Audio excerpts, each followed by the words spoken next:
Vážení přátelé, dovolte mi předvést malé kouzlo.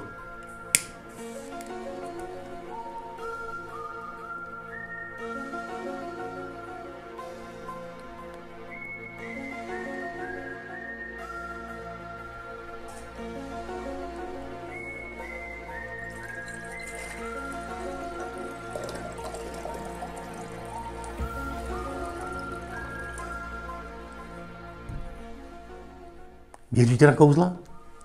Nevěřte. Většinou jsou to sice efektní, ale laciné triky. Důležitý je hlavně správný úhel pohledu. To platí jak v normálním životě, tak třeba i při prodeji vaší nemovitosti. Nevěřte na kouzla a čáry. Vsaďte na zkušenost, profesionální a osobní přístup.